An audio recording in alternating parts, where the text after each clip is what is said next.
नमस्कार. स्वातंत्र्य दिनाच्या आपणा सर्वांना हार्दिक शुभेच्छा. कोरोना महामारीच्या पार्श्वभूमीवर ह्या संबंधातल्या सर्व नियमांचे व्यवस्थित पालन करून साठे महाविद्यालयाच्या प्रांगणात सकाळी 8:15 वाजता ध्वजारोहण करून आपण आपल्या स्वातंत्र्य दिनाच्या सोहळ्याला सुरुवात केली.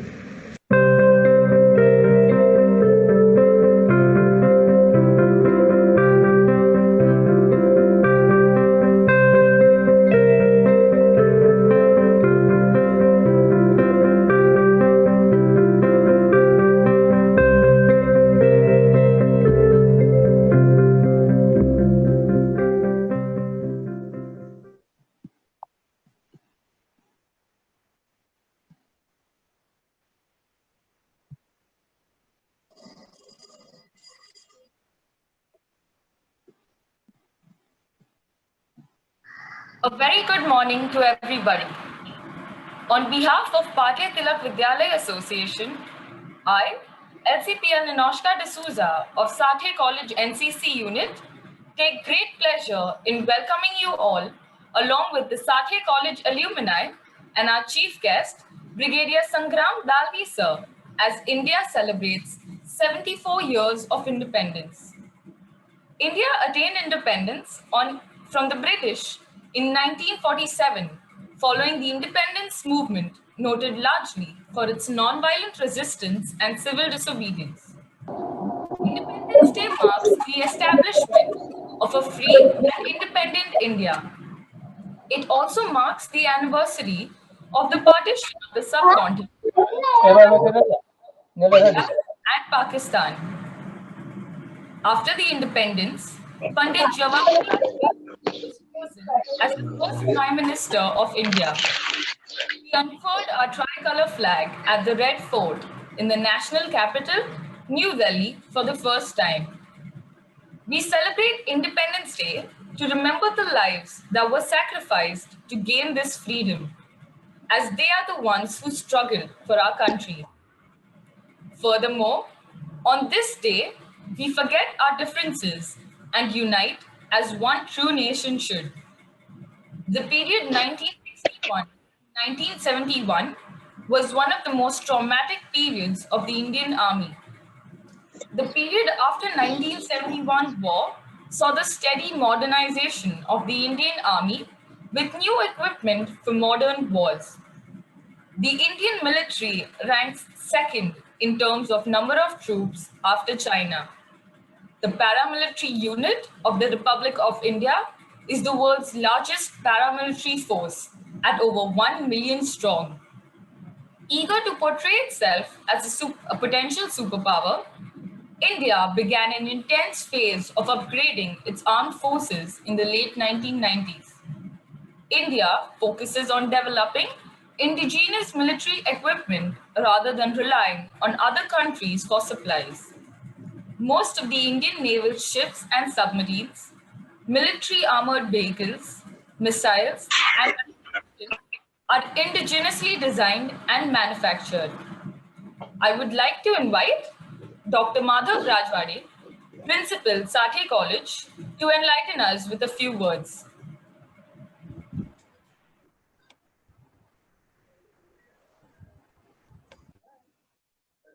Thank you. भारतीय विद्यालय असोसिएशनच्या संस्थेचे अध्यक्ष श्री अनिल गानू सर, आमच्या महाविद्यालयाच्या स्थायी समितीचे सर्व सदस्य श्री पेठे sir, Jog sir, Dhurandhar sir, Bhatodekar sir, doctor Snehalata Deshmukh madam आणि संचालक मंडळाचे सर्व माननीय सदस्य, पार्लेटेक विद्यालय असोसिएशन संचालित सर्व संस्थांचे प्राचार्य, उपप्राचार्य, मुख्याध्यापक, सर्व शिक्षक व शिक्षकेतर कर्मचारी, आजी व माजी विद्यार्थी, माजी प्राचार्य, माजी उपप्राचार्य, निवृत्त कर्मचारी वर्ग आणि सगळ्यात महत्त्वाचं म्हणजे आज आपण इथे निमंत्रित केलेले आपल्या संस्थेचे माजी विद्यार्थी ब्रिगेडियर संग्राम दळवी, आपण सर्वांचं ह्या कार्यक्रमामध्ये मनपूर्वक स्वागत आणि आजच्या स्वातंत्र्य दिनाच्या सगळ्यांना हार्दिक शुभेच्छा. We are in a historic year at PTVA, the 100th year of existence. On this occasion, we have been organizing various programs to understand our legacy, to examine and to learn from what has been the tradition, what has been the learnings, what has been the principles behind foundation of PTVA. We are trying to learn from our forefathers, from founders, and to this end, we have organized many programs till now, and we are planning many more in future in this year. Exactly 15 days ago, on 1st of August, we have all been a part of a very important program to understand the towering personality of Lokmanya Bal Gangadhar Tilak. त्या दिवशी आपण त्यांच्या असीम कर्तृत्वाचा परिचय करून घेतला. त्यांच्या निरनिराळ्या जे त्यांचे फॅसेट्स होते त्याचा आपल्याला चांगल्यापैकी ओळख झालेली आहे. त्याच देश सेवेचा धागा कायम ठेवत आज आम्ही साठे कॉलेजच्या वतीने एक आमचे माजी विद्यार्थी, आपल्या संस्थेचे माजी विद्यार्थी ब्रिगेडियर संग्राम दळवी यांना इथे निमंत्रित केलेले आहे. त्यांची जी संपन्न कारकीर्द आहे त्याचा परिचय आपल्या सगळ्यांना थोड्या वेळात होईलच. तत्पूर्वी मी आमच्या पॉलिटेक्निक विद्यालय संस्थेचे उपाध्यक्ष श्री विनय जोग सर यांना विनंती करणार आहे की आजच्या या प्रसंगी त्यांनी आपणा सर्वांना संस्थेतर्फे संबोधित करावं. श्री विनय जोग सर. नमस्कार. आजचा 74वा भारतीय स्वातंत्र्य दिन हा कोरोनाच्या जागतिक महामारीमुळे मुक्त संचारावर आलेल्या बंधनांची पार्श्वभूमी घेऊन आला आहे. हा दिवस एका आगळ्यावेगळ्या पद्धतीने साजरा करण्यासाठी पार्ले टिळक विद्यालय असोसिएशनच्या साठे कॉलेजने आयोजलेल्या आजच्या या समारंभात मी विनय श्रीकृष्ण जोग व्यक्तिशः आणि पार्ले टिळक विद्यालय असोसिएशनच्या संचालक मंडळावरील माझ्या इतर सहकार्यांच्या वतीने आपणा सर्वांचे हार्दिक स्वागत करतो. विद्यार्थ्यांवर उत्तम संस्कार घडवून समाजाला आणि पर्यायाने देशाला सुजाण आणि सुबुद्ध नागरिक देण्याचे पार्ले टिळक विद्यालय असोसिएशन या संस्थेचे ब्रीद संस्थेच्या सर्वच शाखा गेले कित्येक वर्ष यशस्वीरित्या जपत आहेत. साठे कॉलेजही याला अपवाद नाही. साठे कॉलेजच्या माजी विद्यार्थ्यांच्या यादीमध्ये आजच्या काळातले अनेक अभिनय क्षेत्रातले, राजकीय क्षेत्रातले आणि शैक्षणिक क्षेत्रातले दिग्गज यांचा समावेश आहे. त्याचबरोबर साठे कॉलेजच्या NCC युनिटने देखील या बाबतीत मोलाचे योगदान देत देशाला अनेक सैनिकच नव्हेत तर उत्तम सेनानी देखील दिलेले आहेत. आजच्या समारंभाचे आपले प्रमुख पाहुणे ब्रिगेडियर संग्राम दळवी हे याचं एक उत्तम उदाहरण होय. स्वातंत्र्य मिळाल्यापासून आज तागायत आपला भारत ये ना ऐकायला, इथे खुर्ची घेऊन ये ना. सतत अनेक आक्रमणांना तोंड देत राहिला आहे. यातली बरीचशी आक्रमणं छुप्या स्वरूपाची असली तरी काही आक्रमणं ही भारताविरुद्ध उघडपणे पुकारली गेलेली युद्धे होती. या अशा स्वरूपाच्या सर्वच आक्रमणांना तोंड देण्याकरता आपल्या देशाची सर्व सशस्त्र आणि निमसशस्त्र दले मजबूत आहेतच, पण ती दले तशीच कायम मजबूत राहावीत म्हणून त्यामध्ये तरुणाईने सामील होणे हे देशाच्या सुरक्षेसाठी अतिशय आवश्यक आहे. ब्रिगेडियर संग्राम दळवी यांची सैनिकी जीवनातली कारकीर्द अनेक रोमहर्षक आणि स्फूर्तिदायक प्रसंगांनी भरलेली आहे. मला पूर्ण खात्री आहे की आजच्या कार्यक्रमातील त्यांचं भाषण हे आजचा कार्यक्रम बघणाऱ्या अनेक तरुणांना भारतीय सैन्य दलात दाखल होण्याकरता उद्युक्त करेल. चला तर आता आपण संग्रामजींचे विचार आणि मनोगत ऐकूया.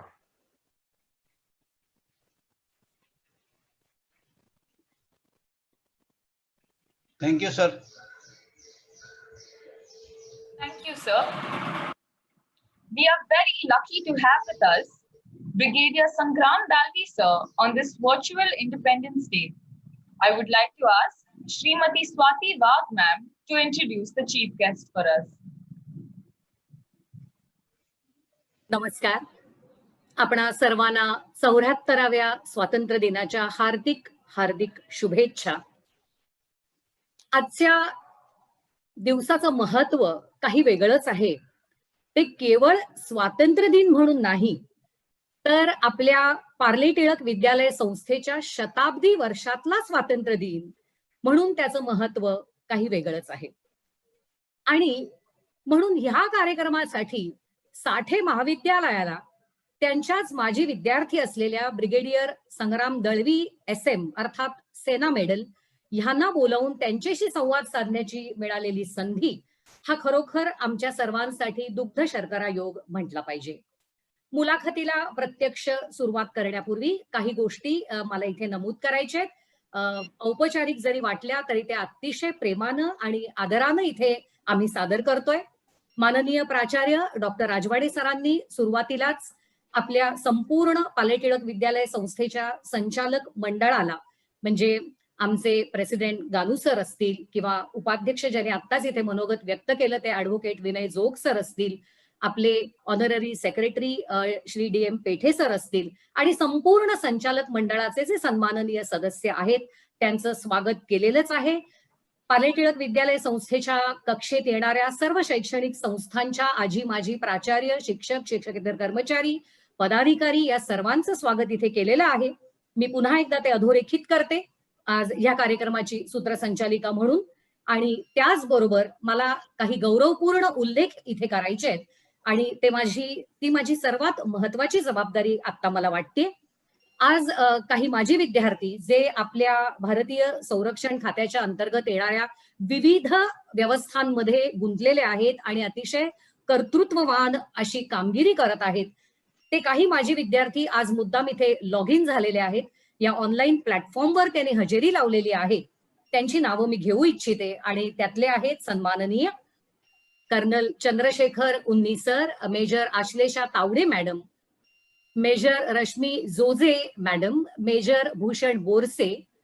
हे सगळे भारतीय सैन्यामधले कार्यरत आणि निवृत्त असे अधिकारी आहेत. यानंतर DYSP Shri Mandar Dharmadhikari, ACP Shri Avinash Dharmadhikari, DYSP Shri Sunil जाईभाई, त्याच्यानंतर सिनियर PI धनश्री करमटकर मॅडम, सूरज राऊत हे जे API आहेत, निशांत धुरी PSI आणि त्याचबरोबर कदाचित आमचे माजी NCC युनिट सांभाळणारे आमचे माजी श्री गिरी सर असतील किंवा बटालियनचे कमांडिंग ऑफिसर्स, ऍडमिनिस्ट्रेटिव्ह ऑफिसर्स आणि त्यांचा जो अन्य सगळा स्टाफ आहे या सर्वांना देखील मी इथे मनापासून त्यांचं स्वागत करते. त्यांना स्वातंत्र्य दिनाच्या शुभेच्छा देते आणि साठे महाविद्यालयाच्या वतीने त्यांच्या प्रती कृतज्ञता व्यक्त करते. सर्वात महत्वाचा उल्लेख मला आज हा NCC युनिटचा कार्यक्रम असल्याने आमच्या NCC विभागाचा करायचा आहे. असं झालंय मंडळी की आज ही आपत्ती ही इष्टापत्ती झाली आहे आणि in fact to transform a calamity into an opportunity हे आपलं भारतीय तत्वज्ञान सांगतं. आणि त्याच आधारावर मला असं वाटतं आज आपण आपापल्या घरी जरी स्थानबद्ध असलो आणि आपल्याला झेंडा वंदनालाही जाता येत नसलं तरी देखील आज हा कार्यक्रम ग्लोबल झालाय जो एरवी साठे महाविद्यालयापुरताच मर्यादित असतो. आम्ही आमच्या NCC कॅडेट्सचा उसळणारा उत्साह मनापासून बघत असतो आणि वर्षभराची ऊर्जा ही मुलं आम्हाला देत असतात. मी आपल्याला आवर्जून सांगू इच्छिते, महिना 2 महिने ही मुलं अव्याहत या सर्व कार्यक्रमाची प्रॅक्टिस करत असतात आणि कधी कधी तर असं होतं पावसाचं दडपण असतं. 8 दिवस अगोदर महाविद्यालयाचं पटांगण स्वच्छ करण्यापासून हे सगळं काम ही मुलं करत असतात, श्रमदान करत असतात आणि कधी कधी पावसामुळे अक्षरशः एका रात्रीत त्यांच्या उत्साहावर मी म्हणेन किंवा त्या तयारीवर पाणी पडतं पण त्यांच्या उत्साहावर पाणी पडत नाही. अख्ख्या रात्रीतून ही मुलं पुन्हा ती व्यवस्था कशी काय करतात आम्हाला देखील कोड आहे आणि पुन्हा 6 वाजता युनिफॉर्म घालून परेड करता ही मुलं सज्ज होतात. मी खरोखर सांगते आपल्याला ही परेड इतकी शिस्तबद्ध आणि नेत्र सुखद अशी असते आणि हे सगळं वर्णन करताना मला खात्री आहे की माननीय ब्रिगेडियर संग्राम दळवी सरांना निश्चितपणे गोइंग डाऊन द मेमरी लेन असं काहीतरी झालं असेल, कालवा झाली असेल आणि पुन्हा एकदा त्यांच्या त्या स्मृती जाग्या झाल्या असतील आणि मुद्दाम मला ह्या कार्यक्रमाच्या निमित्ताने हे आमच्या एनसीसी युनिटचा उत्साह आपल्यापर्यंत पोहोचवता आला. कारण आज ही मुलं खरोखर स्थानबद्ध आहेत आणि मला खात्री आहे की आज सगळ्यांना खरं तर खूप मनात सल आहे की आपल्याला आज झेंडावंदनाला ही परेड त्यामध्ये भाग घेता आलेला नाहीये, परंतु त्याचबरोबर त्यांना आज किंचित त्यांच्या हा जो सल आहे त्यावर पुंकर आहे की त्यांचेच माजी एनसीसी विद्यार्थी आपल्या युनिटचे असलेले आणि एवढं कर्तृत्व गाजवलेले संग्राम दळवी सर आज त्यांच्याशी संवाद साधणार आहेत. त्यामुळे किंचित त्यांचं दुःख थोडंसं हलकं झालं असेल असा आमचा प्रयत्न आहे.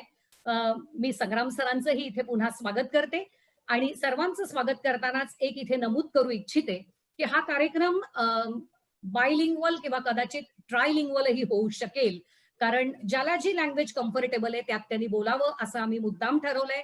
कारण आज सकाळीच आपण पंतप्रधान मोदीजींच्या भाषणात ऐकलंय की इतकी युनिटी इन डायव्हर्सिटी इथे आहे, हा मल्टीलिंग्वल असा देश आहे. त्यामुळे ज्याला ज्याच्यामध्ये कम्फर्टेबल वाटेल त्या भाषेमध्ये इथे संवाद साधला जाईल. या ठिकाणी भाषेच्या आग्रहापेक्षा भारताबद्दलची भावना ही जास्त महत्वाची आहे आणि ती आम्ही आपल्यापर्यंत या मुलाखतीद्वारे पोहोचवण्याचा मनापासून प्रयत्न करणार आहोत. आज माझ्या बरोबर संग्राम सरांना बोलतं करण्यासाठी साठे वरिष्ठ महाविद्यालयाच्या पॉलिटिकल सायन्स अर्थात राज्यशास्त्राच्या विभागाचे प्राध्यापक श्री केतन भोसले सर असणार आहेत. मी स्वतः स्वाती वाघ अर्थशास्त्र विभागाची साठे कनिष्ठ महाविद्यालयामध्ये अध्यापन करणारी शिक्षिका आहे. त्यानंतर मी नाव घेऊ इच्छिते ते म्हणजे लेफ्टनंट श्री गौरांग राजवाडकर सर, जे आमच्या एनसीसी विभागाचं काम अतिशय कार्यक्षमतेने सांभाळतायत. ते बिझनेस लॉ ह्या कॉमर्स डिपार्टमेंटच्या अंडर येणाऱ्या विषयाचं अध्यापनही करतात. त्याचबरोबर कस्तुरी मेढेकर मॅडम ह्या जॉग्रफी विभागाच्या आहेत, पण त्याचबरोबर एनसीसी गर्ल्स कॅडेटच्या व्यवस्थापनाची त्यांच्यावर जबाबदारी आहे, त्या लेफ्टनंट आहेत. आणि त्याचबरोबर आज आमच्या बरोबर 2 एनसीसी कॅडेट आहेत, निनोष्का जी मगासपासून आपल्या बरोबर संवाद साधते आणि नितीश चव्हाण हा देखील आज आमच्या बरोबर आपल्या संग्राम सरांना बोलतं करणार आहे. मी एवढं बोलतेय, पण एक महत्वाची जबाबदारी माझी अजून राहिलेली आहे आणि ज्यामध्ये आपण सर्वजण ती ऐकायला उत्सुक आहात, ते म्हणजे आजचे आपले मान्यवर. मी मुद्दाम मान्यवर पाहुणे असा उल्लेख करत नाहीये, कारण ते मान्यवर आहेत याचा प्रचंड आनंद आहे, पण ते पाहुणे नाहीयेत याचा जास्त आनंद आहे. ते आमचे माजी विद्यार्थी आहेत, त्यामुळे हा आनंद द्विगुणित झालेला आहे असं आपण म्हणूया. तर आपल्या आजच्या मान्यवरांचा मी थोडक्यात परिचय करून देते. त्यांचा परिचय खरा इतका मोठा आहे, परंतु मी काही त्यातले पॉइंट्स निवडलेत, कारण मुलाखतीच्या ओघात हे सगळं आपल्या समोर येणारच आहे आणि त्या सुसंवादातून ते ऐकायला, त्यांच्या मुखातून ऐकायला ही खूप मजा येणार आहे. तेव्हा मुंबईतल्या बोरिवली या उपनगरामध्ये त्यांचा जन्म झाला. घरामध्ये आर्मीची कुठलीही बॅकग्राऊंड नाही. एनसीसी युनिट जे साठे महाविद्यालयाचे मी मगासपासून सांगते अत्यंत कार्यक्षम आहे, त्या 1985च्या एनसीसी बॅच मध्ये त्यांनी महाराष्ट्र कंटिंजंटच्या माध्यमातून रिपब्लिक डे परेड मध्ये भाग घेतला होता. आणि खरं तर साठे महाविद्यालयाच्या एनसीसी मध्ये आल्यानंतर त्यांच्या या म्हणजे जिथे आपण म्हणू भारतीय सैन्याशी त्यांची ओळख होण्याला साठे महाविद्यालयाचं एनसीसी युनिट कार्यभूत ठरलं. त्यानंतर चेन्नई ऑफिसर्स ट्रेनिंग अकॅडमी मधून त्यांनी अतिशय 1 वर्षाचं रिगरस खूप कष्टप्रद असं ट्रेनिंग घेतलं. 33 वर्षाच्या त्यांच्या या प्रदीर्घ कारकिर्दीमध्ये 12 वेळेला ते JNK स्टेट म्हणजे जम्मू काश्मीर स्टेटमध्ये आणि बॉर्डर एरियामध्ये कार्यरत होते. सगळ्यात त्यांच्या करिअरचा हाय पॉइंट म्हणता येईल ते म्हणजे 1999च्या कारगिल युद्धामध्ये त्यांचा खूप मोठ्या प्रमाणामध्ये सहभाग होता. श्रोते हो, मी सांगू इच्छिते, अतिशय गौरवपूर्ण उल्लेख करू इच्छिते, 17,200 फूट उंचीवरच्या पीक 5220 सर करण्याच्या तुर्कुट सेक्टर मधल्या तुकडीत त्यांचा केवळ सहभाग नव्हता, तर ते कमांडिंग पोझिशन मध्ये होते, त्याचं नेतृत्व करत होते. आणि सर्वात उल्लेखनीय बाब म्हणजे ह्या मोहिमेमध्ये कुठलीही कॅज्युअल्टी झाली नाही, कोणालाही प्राण गमवावे लागले नाहीत. हा खरोखर त्यांच्या शिरपेच्या मानाचा तुराच म्हणावा लागेल. LOC प्रत्यक्ष नियंत्रण रेषेवर काम करण्याचा त्यांचा प्रदीर्घ अनुभव आहे. सीज फायर अग्रीमेंट होण्याच्या खूप अगोदर त्यांनी उरी सेक्टरमध्ये बॉर्डरमध्ये अतिशय महत्वपूर्ण जबाबदारी पार पाडलेली आहे. 7 महार ह्या त्यांच्या बटालियनच्या माध्यमातून -42°C इतकं कमी तापमान असणाऱ्या द्रास सेक्टरमध्ये 163 इन्फंट्री ह्या कमांडर म्हणून काम करत असताना त्यांनी राजौरी सेक्टरमध्ये देखील आपलं कर्तव्य सेवा बजावलेली आहे. असा इतका प्रदीर्घ अनुभव त्यांचा आहे आणि आता ते नेमकं काय करतायत हे पाहायची आणि ऐकायची आपल्या सर्वांना उत्सुकता आहे. मी मुद्दाम सांगते त्यांच्या कारगिल युद्धातल्या सहभागाबद्दल त्यांना नंतर सेनेचं गॅलंट्री अवॉर्ड मिळालेलं आहे आणि म्हणूनच त्यांचा आपण गौरवपूर्ण उल्लेख ब्रिगेडियर संग्राम दळवी सर SM म्हणजे सेना मेडल असा करतोय. अशा या आमच्या भारत मातेच्या सुपुत्राला जो आमचा माजी विद्यार्थी आहे त्याला मी आता इथे आमंत्रित करते आणि चला तर सगळेजण आपण सज्ज होऊया त्यांच्या बरोबरच्या गप्पा ऐकायला, त्यांच्याशी सुसंवाद साधायला. संग्राम सर, मी आपलं खूप खूप मनापासून इथं स्वागत करते. Thank you so much. Thank you sir. मी सुरुवातीला आपल्याला असं विचारीन की अगदी सुरुवातीला आत्ता या निमित्ताने आपल्या मनात नेमकं काय येत आहे, आपल्याला नेमकं काय सांगावं असं वाटतंय? It's quite a mix feeling, you know. पहिल्यांदा आय एम रिअली ऑनर्ड की PTVच्या सेंटेनरी सेलिब्रेशनसाठी PTVनी आणि साठे कॉलेजच्या राजवाडे सरांनी मला स्वतः फोन करून यासाठी बोलवलं. It's a big honour to me. It's also very humbling experience. In fact, it's very unfortunate that मी मॅथ्स केलं कॉलेजमध्ये आणि आमच्या HOD मिसेस वैद्य यांचं आता गेल्या काही दिवसांमध्ये निधन झालं. Otherwise, it would have been a proud moment for me to be speaking when she would be listening to whatever I had to say. But it is still a matter of pride that I would be speaking to the audience, out of which many of them would have been my teacher. All those teachers, they command a very high regard in my heart. I'm really very honored. Thank you so much, PTV, all the committee members, as well as Sathe College. I'm really honored. Welcome, Sangram. Thank you संग्राम sir. सगळ्यांनाच आपल्याला बघून अतिशय आनंद झालेला आहे. मी मुलाखत सुरू करताना आपल्याला सर्वप्रथम विचारू इच्छिते की आपल्याला काहीही आर्मी बॅकग्राऊंड नव्हती असं आपण आपल्या बायोडेटामध्ये देखील लिहिलेलं आहे. तर मला आम्हाला सर्वांनाच इथं ऐकायला आवडेल की मग सैन्यामध्ये जाण्याचा निर्णय नेमका कसा झाला. म्हणजे NCC unit was the catalyst to trigger this passion that was hidden in your heart and soul असं म्हणावं का? तर तुमच्या महाविद्यालयीन दिवसांबद्दल आणि ह्या सगळ्या एकूण प्रवासाबद्दल महाविद्यालयातल्या आम्हाला खूप ऐकायला आवडेल. मी मुद्दाम माझे दोन्ही प्रश्न एकत्र विचारलेत कारण मला आता मध्ये यायचं नाहीये, आपल्याला ऐकायचंय बस. ओके. कॉलेज लाईफ म्हटलं तर college life was big fun. Lot of मी शाळेमध्ये असताना आमच्या शाळेमध्ये like all typical schools in Mumbai शाळेमध्ये ग्राउंड नव्हतं आणि पार्ला कॉलेजला आल्यावरती पहिल्यांदा मी एवढं मोठं ग्राउंड बघितलं and I was mighty thrilled. आणि आतापर्यंत कधीच गेम्स खेळलो नव्हतो, त्यामुळे खरं तर पंख फुटले आणि मी व्हॉलीबॉल, बास्केटबॉल, हॉकी सगळ्या जिथे कुठे चान्स मिळाला तिथे खेळायला सुरुवात केली. Obviously it did affect the studies, but irony is 11वीत असताना मी NCC जॉईन करायचा प्रयत्न केला होता आणि तिथल्या अंडर ऑफिसरनी त्यावेळेला मला आकलून दिलं होतं. त्यांनी सांगितलं की तुला ड्रिल करता येत नाही म्हणून. And thereafter he became a good friend. तो सुद्धा आता त्यावेळेचा army officer Raju Nikte is a dear friend आणि त्यावेळेला तो अंडर ऑफिसर होता. पण त्यानंतर त्यावेळेला NCCचं जास्त आकर्षण नव्हतं. त्यानंतर 11वी-12वी मध्ये मी NCC बघितली, लांबून बघितली आणि फर्स्ट इयरला आल्यानंतर मी NCC जॉईन केली. आणि फर्स्ट इयरला आल्यानंतर जेव्हा NCC जॉईन केली त्यानंतर पहिल्याच वर्षी मला आर्मी अटॅचमेंट कॅम्प करायला मिळाला.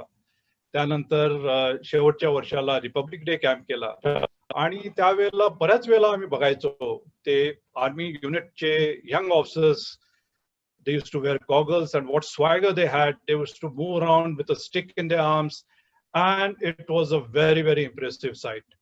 आणि इनफॅक्ट त्यानंतर कॉलेज नंतर मी पोस्ट ग्रॅज्युएशनही करत होतो, आणि त्यावेळेला मी एनसीसी कडून एक सायकल एक्सपिडिशन केली होती. ती होती Bombay to Kanyakumari cycle expedition. आणि त्यावेळेला त्रिवेंद्रमला आम्ही गेलो होतो, आणि त्रिवेंद्रमला त्या एनसीसी ग्रुप हेडक्वार्टरच्या मेसमध्ये आम्हाला जायचा योग आला. आणि त्यावेळेला एनसीसीच्या मेसमध्ये पहिल्यांदा गेलो मी. तिथे समोर 2 आयव्हरीज ठेवलेले होते, मोठे, जवळजवळ 10 फूट आयव्हरीज ठेवलेले होते. and it was one of the best messes that I had seen.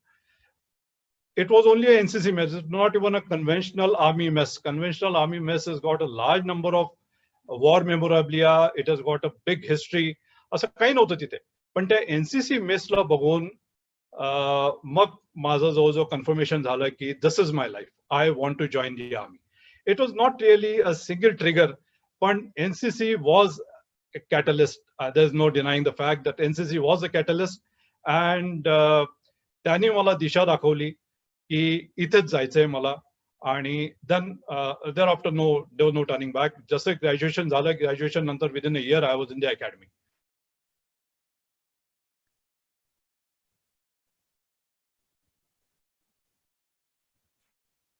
Nitish याच्यानंतर तुम्हाला प्रश्न विचारणार आहे. नितीश चव्हाण आपला एनसीसी बॉयज रिप्रेझेंटेटिव्ह कॅन्डिडेट आहे तो. Jai Hind, sir. I, LCP Nitish Chavan, would like to ask you a few questions. Sir, what are the changes you saw in yourself, be it personal or professional, after joining the Indian Army? Changes. You see, army does not really change you. Army becomes your way of life. Army has its own set of values and own set of system. And I'll give you an example. You know, as soon as when we joined the academy, on the first day of the academy, पहिल्या दिवशी आम्ही तिथे पोहोचलो आणि we just unpacked ourselves.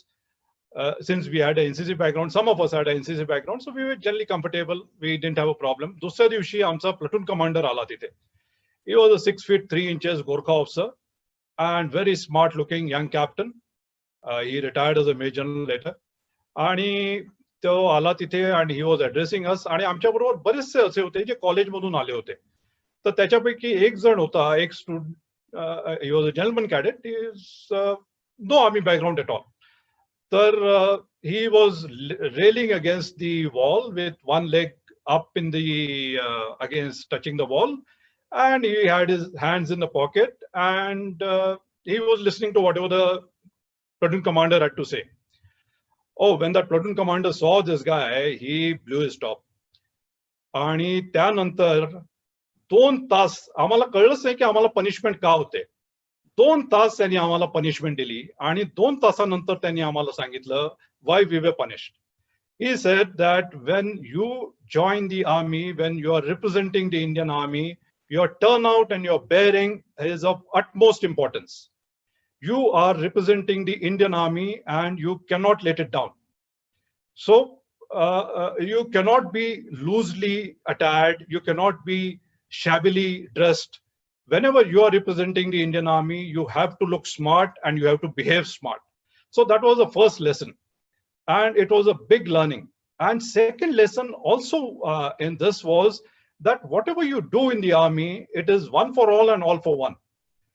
एखादी गोष्ट एकाची जरी चूक असली, अँबुश मध्ये तुम्ही सगळे जेव्हा बसता तिथे अँबुश मध्ये, आणि एकाने त्याच्यामध्ये चूक केली तर अँबुशच्या सर्व तुमच्या टीम मेंबर्सचा जीव धोक्यात येऊ शकतो. त्यामुळे एकाने जरी चूक केली तर त्याची शिक्षा ही सर्वांना भोगावी लागते. So it is one for all and all for one. So that was the initial grooming. And thereafter, we went around. I was in various places along the line of control, and it brought up discipline, it brought up value systems, it brought up certain responsibilities. You know, तिथे army मध्ये गेल्यावरती the respect does not come on its own. Respect has to be earned. जेव्हा आम्ही तिथे जातो तर तिथे जे शिपाई असतात, on the first few days they are looking for a weakness in you. मला आठवतं मी जेव्हा युनिटमध्ये गेलो तर त्यावेळेला युनिटमध्ये गेल्यावरती त्यावेळेला क्रॉस कंट्रीची कॉम्पिटिशन होत होती. पहिल्या दिवशी हे मला पीटी साठी घेऊन गेले आणि त्यांनी सांगितलं, सीओनी सांगितलं होतं की he is going to lead the cross country team. Luckily I was physically, I didn't have a problem, I was okay with the physical fitness part. जवळजवळ 2.5-3 तास त्यांनी मला वाटलं की 12 किलोमीटरची क्रॉस कंट्री आहे, 12 किलोमीटर धावून परत येऊ. They took me for about 25 kilometers. And within 25 kilometers, we had to do a lot of exercises, going up and down. But after we came back, the boys realized that, okay, I can command them. And once you get this position of command in their hearts, then nobody can dislodge you from there. So when you go along, the army gets into your blood. So when they say that when you join the army, you can retire from the army, but army remains in your heart. It is a way of life that you cultivate, and after spending 33 years plus a year in academy, 34 years in uniform, I am a changed person after that.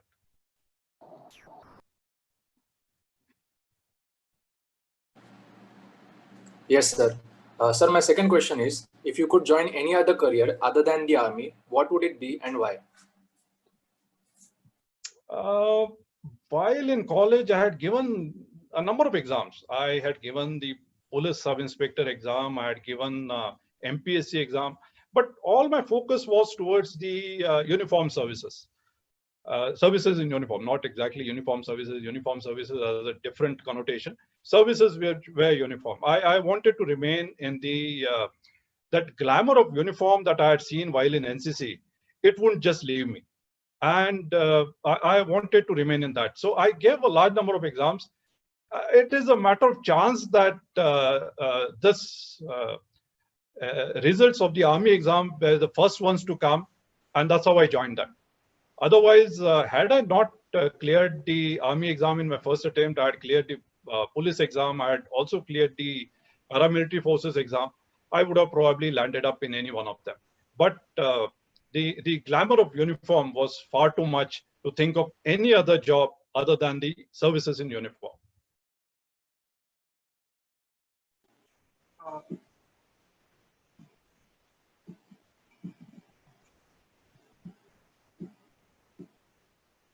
Jain sir, lieutenant Gaurang here.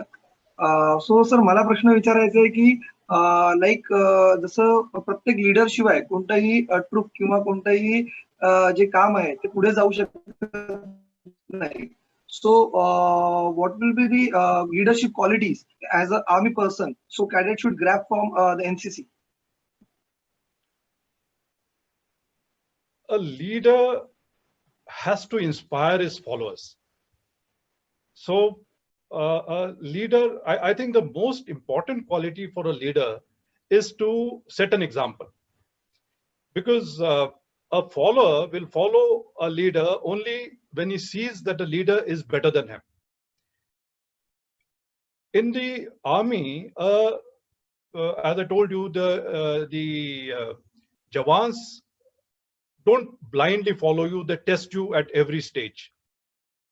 And the respect cannot be, your rank and your stars on your shoulder, they do not give you the respect. The respect has to be earned. That position of respect in your troops has to be earned. It's only when they will follow you to the any adversity. And the leadership, actual leadership emerges in the times of adversity. I'll tell you, that ma'am had made a mention of my Uri tenure. There's a story sometime in the month of December. We were in Uri, we had spent about 3 years in Uri. And this was the first winter. This was, I think, 95, much before the ceasefire happened in 2003. So much before that, there used to be heavy firing on both sides. At times, the artillery used to shell on both sides. And they were a very tough environment. In the night, we had to go out and lay the ambushes. And night, you know, I don't know how many of you in Mumbai realize what night is. Dark night. When you're moving on the forward slopes of the line of control, it has to be a dark night. Otherwise, you cannot move there. He would snipe at you, and it's impossible to move on the forward slopes with the Pakistanis looking at you at every movement of yours. Dark night is one when, you know, you can't see your hand. You put your hand in front of you and you can't see that. That's sort of a dark night. And that is the time your eyeballs, they widen up and you lead them. And when you go for these ambushes after ambushes, then your teacher, your soldiers know that, yes, he is our leader. We, sometime in the month of December, the snow was unduly delayed. Our first winter, the snow just didn't come. And it was very warm. And one of the afternoon, you know, there's a, NCC cadets will know, there is a protective patrol, the PP. PP is a post established along the likely route of entry for the enemy or for the terrorists to the main camp or to the main post. So these protective patrols are generally along the forward line or along the forward slope of the enemy, a forward slope of the line of control. And enemy would keep firing. Firing was very common. And the MMG round, you know, MMG belt, at every 5th round in a MMG belt is an incendiary round.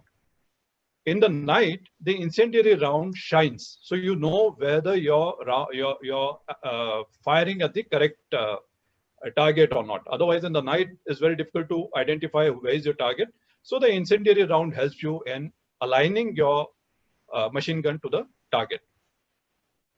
Now, this incendiary round hit in the morning. It hit our protective patrol post. Now, this post was made of wood, and all around we had grass grown on both sides. Along the line of control, there's no movement, so there was a dry grass, and that grass caught fire. And believe you me, within 12 to 13 minutes, the entire wooden structure of that protective patrol caught fire and got completely demolished. The troops inside could barely run with the clothes that they were wearing and the weapons that they could carry with them. They made a few trips to get the weapons out and get the complete control stores out. And it was a tough time. And we were looking at from my company post, I was looking at the post, but I could not move and help them because enemy would have fired at us. It was a broad daylight and we were just helplessly we were watching them. And you know how the destiny plays. Thereafter, at about 3 o'clock, suddenly the dark clouds appeared from nowhere, and by early evening it started snowing. And it snowed within, first snow is always very, very heavy, and within by 7 or 8 in the evening, we had almost about 6-8 inches of snow. And so when it was dark enough, when it was foggy enough, we took a team out. I led the team. We went down.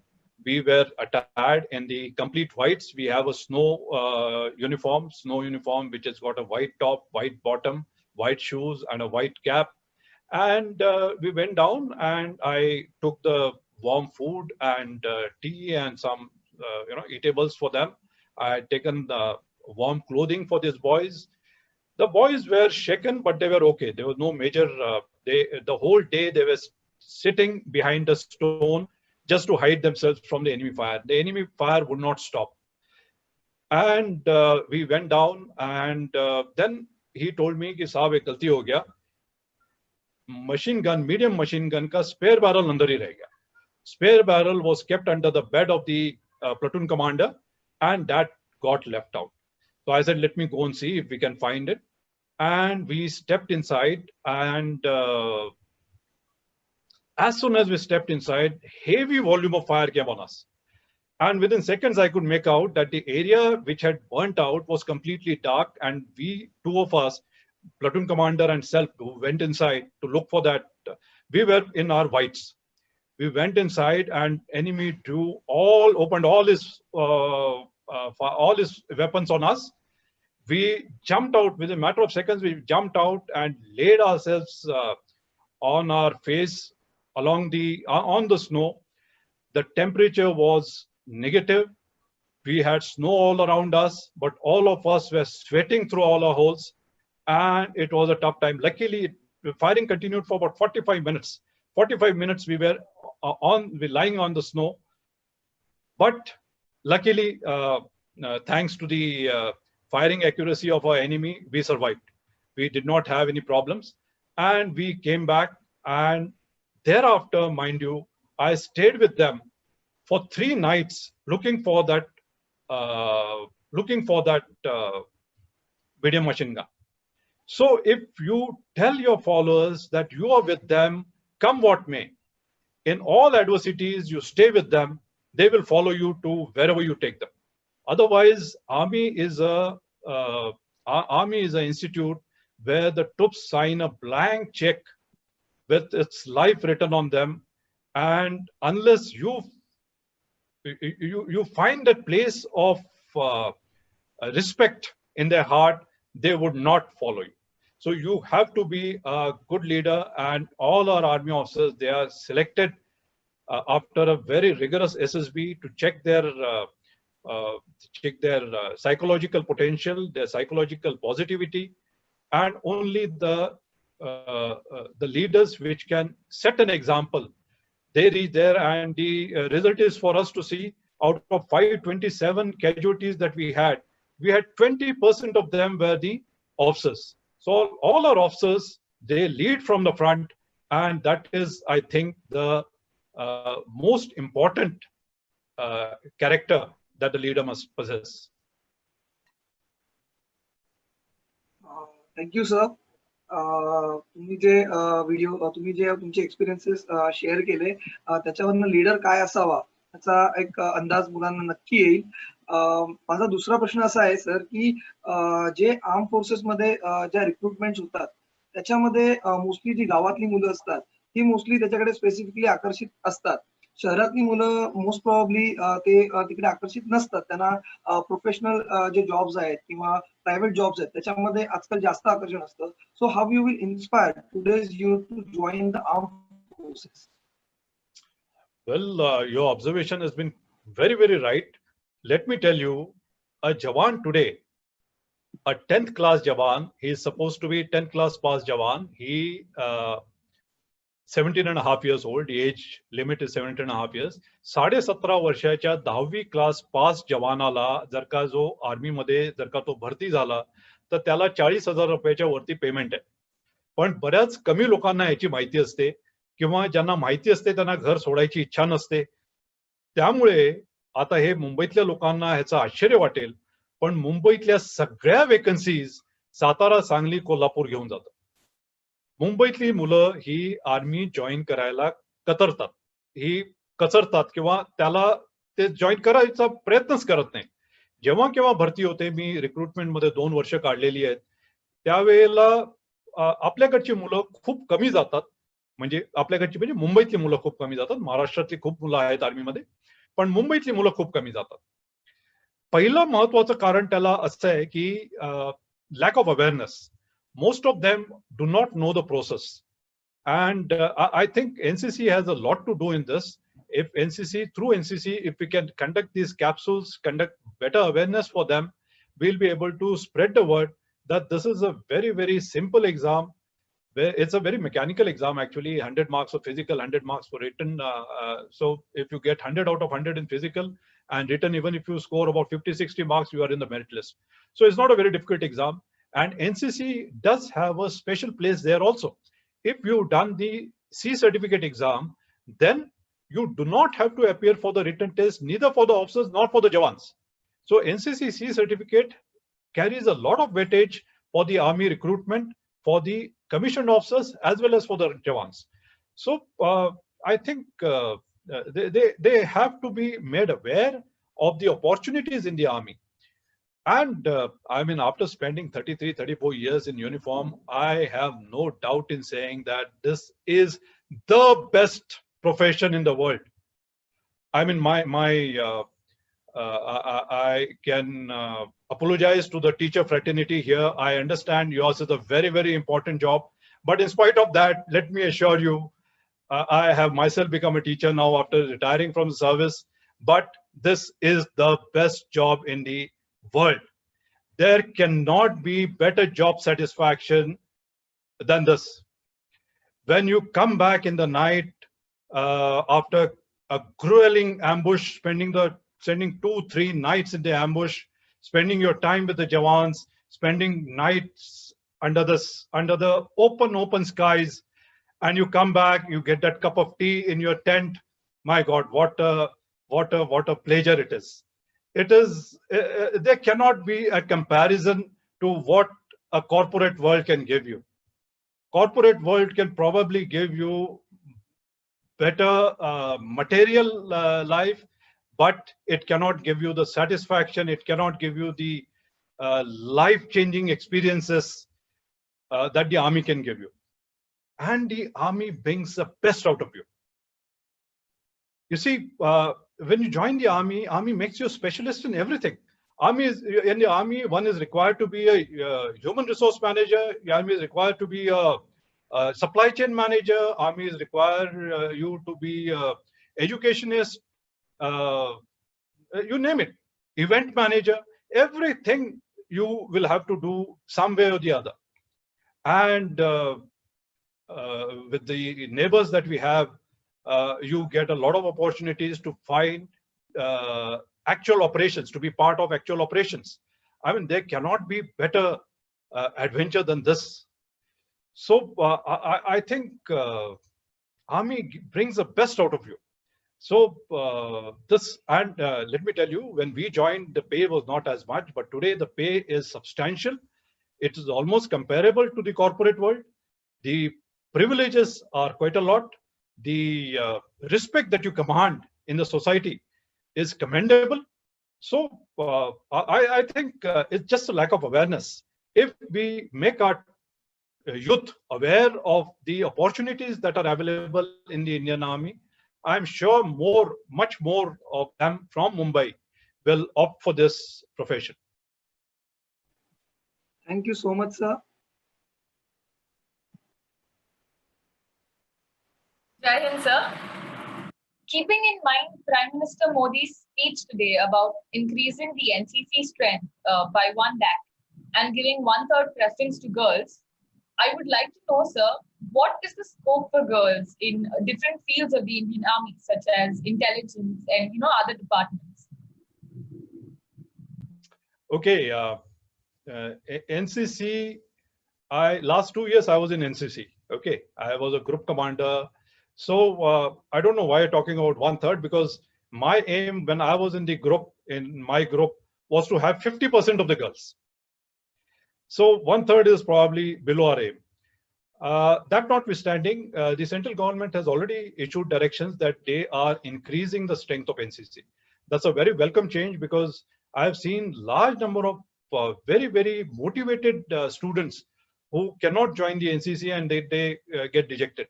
So this additional vacancies, as and when probably in a year's time, these additional vacancies will probably be released.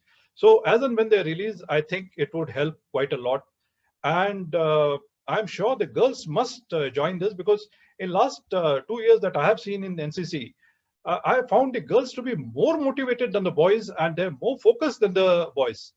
And so that means that the boys need to pull up their socks, pull up and do better. As regards your second question of the opportunities as officers in the army, that is slightly tough. Why it is tough? Because as of now, though this commissioned officers in the Indian Army for the girls commission started in 1992. We are already quite old now. It's almost nearing 30 years or 28 years. As of now, we have the training conducted only at Officers Training Academy, Chennai. And every course has about 35 vacancies approximately, depending on, few here and there, depending on the wastage rate on top and the vacancies available. So about 35 vacancies. And for these 35 vacancies, about 2 to 2.5 lakh girls appear for these exams. So I would say that if you take out the probability is much more difficult than the IIT exam. So it's a tough one. And out of these 2.5 lakh girls who appear for the written test, about 2,000 to 3,000 girls pass the written test. The written test is conducted by the UPSC. And out of them, about 50 girls clear the SSB, and out of which 35 are selected in the merit list. So it's a tough call. And let me also tell you, as in the NCC, the girls merit list in the after SSB for the commissioned officers list is much higher, way above the boys merit list, because of the limited number of vacancies. So it's only the girls that we have in the army, they are the best of the best. They are the cream that we have in our in the college girls that we have. So it is the best who can crack that exam and who can join the army and be the proud Indian officers. And so it is tough, but it's not impossible. And I'm sure there are 35 vacancies, and there's always there's always place at the top. So if you work hard, anyone can join there. Anyone can be there. And you also had a question about INTCORE. Did I hear it right? Probably something you asked about the INTCORE. So let me tell you, INTCORE, the vacancies are very limited. Unlike the fighting arms or the support arms, INTCORE has very few units, and these units also have very few limited number of vacancies. Firstly. Secondly, when you join the academy, the academy only makes you an Indian Army officer. Academy does not train you for a specific role that you will play after you become an officer. Depending on your position in the merit and also the vacancies available, you will get whatever, whichever arm or service. So you do not really have a say in that unless you're in the super block, you're in the first 3 of the merit list. If you're in the super block, then you have a right to decide on your arm and service. Otherwise, it is the computer algorithm which decides which arm or service you will be granted. Thank you, sir. My second question to you, sir, is could you suggest a few tips for our cadets to do well in the selection interviews to join the army? Selection for the SSB. First tip would be yourself. I'll tell you, when I went for SSB, I went only once there. And when I went there, I told you I had no idea what army is all about. When I went there, first time I saw people were reading the SSB books. So I didn't even know that there are books for SSB. So things were that bad in our times. And we had no idea as to how to prepare for this. But in spite of that, I cleared, and I cleared without any problem. What, there is a myth about this SSB. The SSB is looking at how sincere you are, how positively oriented you are. This is the only entry of all India services or even the corporate world where your psychology is tested. And if your psychology is not fitting into the psychology that the army wants, then army cannot take you in. It does not mean that you're rejected.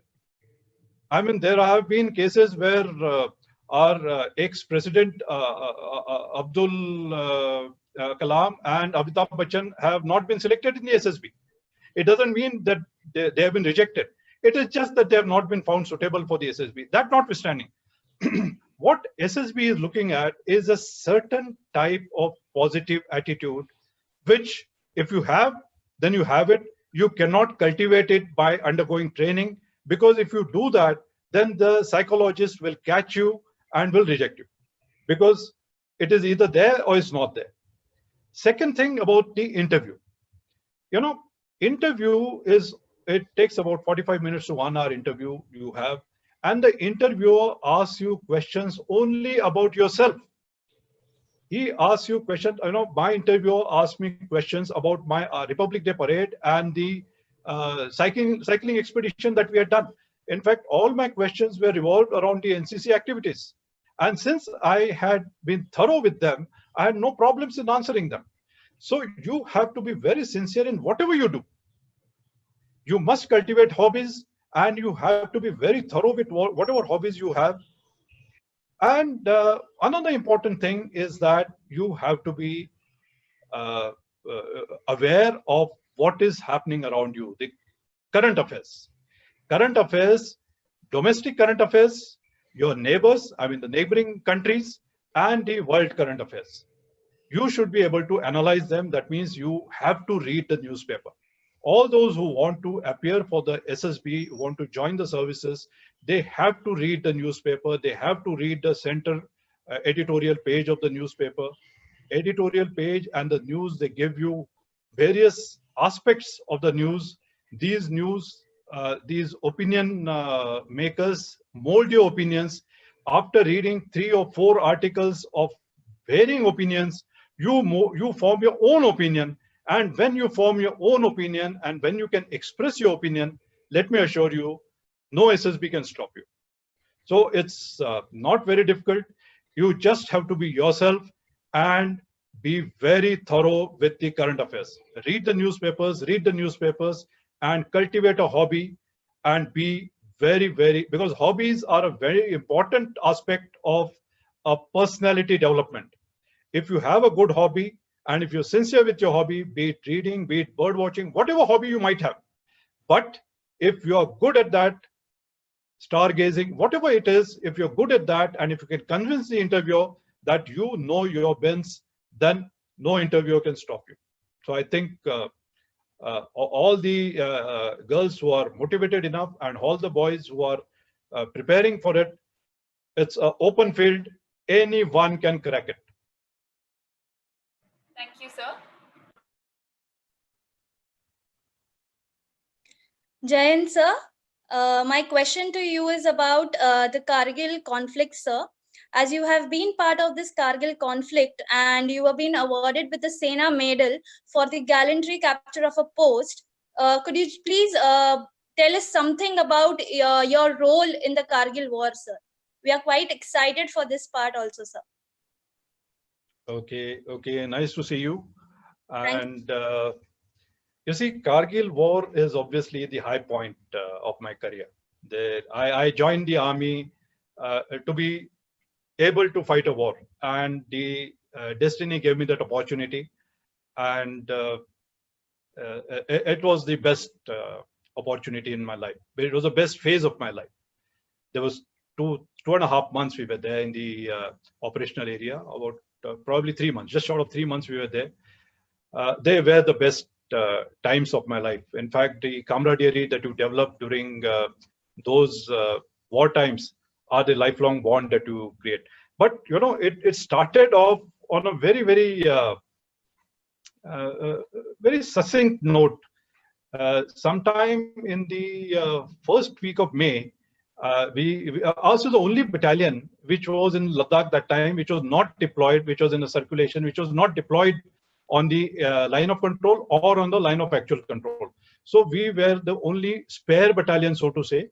And when this thing happened, you must be aware that Tashi Namgyal saw some terrorists or soldiers in terrorist attire with the weapons. He gave information in Batalik sector, and in Turtuk sector, they saw guns being carried underslung on a helicopter. Helicopter made 6 such trips in front of Turtuk towards the glacier. So initially, the higher echelons realized that there is something happening in Turtuk, And so we were overnight shifted to Turtuk. In fact, I remember in the morning we got a call. We were in a beautiful place called Chumatang, and this place is right on the bank of the Indus River, and we used to play cricket next to Indus River. And it's a beautiful, I mean, it's very difficult to describe this place. It's a beautiful place of Ladakh. Kari is the name, near Chumatang. And we got a call that my CO had to go. I was a company commander and an adjutant, and my CO had to go for some briefing in Ladakh, in Leh. That time there was a divot quarter in Leh. So he went there, and we continued. We had no idea what is happening around. There's TV or electricity was luxury those days. Drinking water, I mean, most of the things that we can think of 20 years back, they were big luxuries. And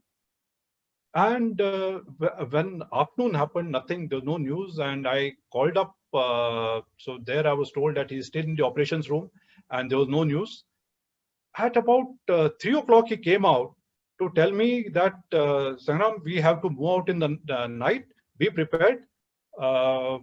Before I could say, ask him, where are we going? How are we going? He said, just prepare yourself. Night, you will get the vehicles, and early morning, we have to leave. That was the first bombshell. And over the next few hours, we started preparing. In the army, mobilization is a common practice. We have to be ready to mobilize in 2 hours. The entire whole battalion of 1,100 troops with complete equipment, all weapons, ammunition, rations, everything a unit is required to mobilize itself in 2 hours. So we were prepared, and sure enough, by around 11:30, 12 in the night, we had about 60 odd trucks coming to us, huge trucks. We loaded overnight, and the next day morning, 5:30, we were out. We were told that we have to go to Turtuk. Turtuk was the place where the first indicators had started appearing. So we went there, and Swati ma'am, do we have time? Na? I might take about 10 minutes. Yes, sir, you can continue. Please continue, okay, sir. so we went there, it's going amazingly good, and everybody is glued to the screen. Please proceed.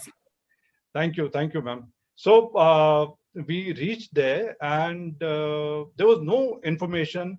We had no maps. We had no information at all as to what is happening. We went there, and somebody told us that CO had come back, and CO said that there are probably some terrorists in the higher reaches, and the strength is not known. Their intentions are not known. How much of area they have occupied is not known. Satellite images, we had not even thought of it at that time. And we went there, and since there are no clear directions, we were told that, okay, you go to Turtuk, and their further directions will come once we reach Turtuk. So we reached Turtuk, and there's a adjacent to Turtuk village in the center. In fact, I went there some time back. I again went there after 20 years. The center of the village is the village school, and it's a small village of those days. And incidentally, Turtuk is one of the Aryan villages. All those Turtuk people, they are all more than 6 feet, very fair. The girls very beautiful, and they claim to have Aryan lineage. And so we took their help, and they helped us in establishing our camp in the ground of the Turtuk school. So we reached there in the night, and we didn't do much. The next, we just pitched up our tents. The next day morning, we are right from early morning, we started pitching our tents and aligning them and doing well. No, army camp always, it has to look smart. It looks neat, and everything's are very set. And the CEO had said that 10 o'clock we'll have a conference, and I'll tell you how we have to go about doing things. And we were going around, we had a breakfast, we were going around our tents and looking at how the troops were establishing the tent. 9:30, we had the first shell landing on our communication equipment tent. There were 2 boys sitting in that tent. Within less than 24 hours of our reaching there, we had 2 fatal casualties and all our communication equipment were gone. And that is the time we realized the enormity of the situation. Losing a life, my God, it's a big setback to any battalion. And not one, but we lost 2 of them right on the first day. And then it struck us that enemy means business. There's something much more than normal terrorists. We all had spent enough time in the valley. We all knew how the terrorists operate, and we were prepared for it. But we were not prepared for a full-scale war. That was the first time we realized that this is more than the terrorist operation. And then that helped us throughout our 3 months. We maintained, we realized that this time, though the hierarchy was not ready to believe that this is more than a terrorist operation, we knew in heart of heart, this is much more than that. And thereafter, we started, ours was the only battalion in Turtuk area. Turtuk area till 1971 was with Pakistan occupation. It was, I wonder how many of you have heard the name of Rinchan. Major Rinchan was the one. He is one of the very few army officers who is Mahavir Chakra and Bar. He has been decorated with Mahavir Chakra twice, in 65 war as well as in 71 war. So it was his unit which captured this Turtuk area, and that is how it came to us. But little bit of sympathy with the Pakistanis was still there. And later we realized that the artillery shelling which happened on us was, the targeting was done by a lady who was sitting inside the village. She was directing the fire to our camp. Of course, we cornered her later, and whatever had to happen, happened later.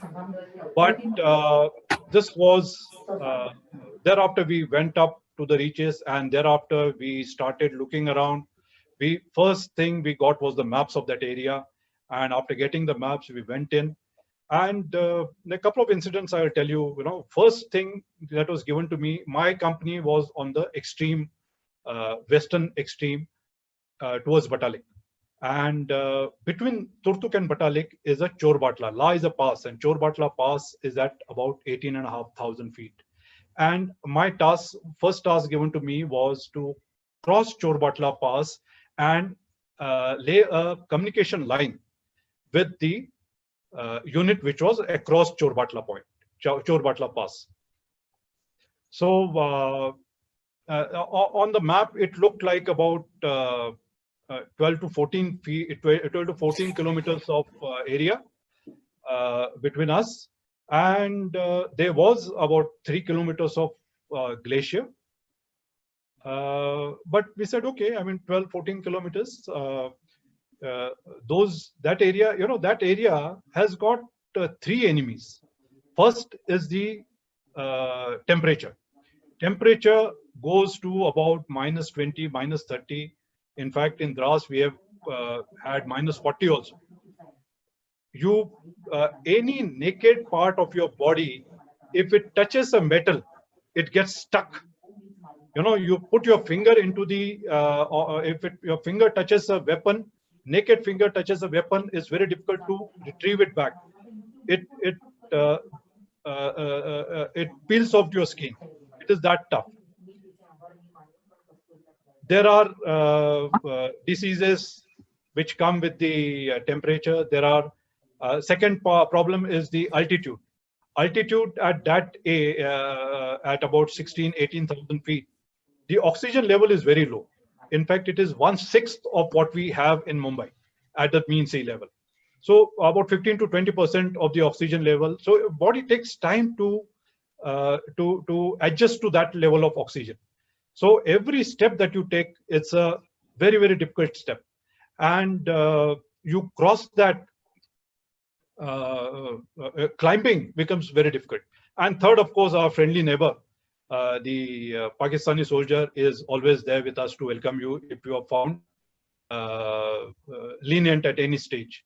So when we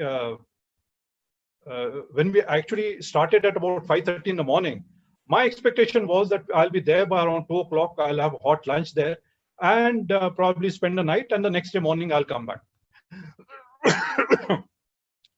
First couple of kilometers, we just cruised through. Morning temperature was good. We were fresh.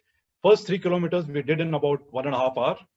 And after 3 kilometers, we faced our first hurdle. The first hurdle was a 20 feet of ice wall. And ice wall is a 90-degree angle wall. There are no way you can skirt around that. You have to climb that wall, and only then can you go across. And we were prepared. I mean, I had the wherewithal to instruments to go up, but it took us time.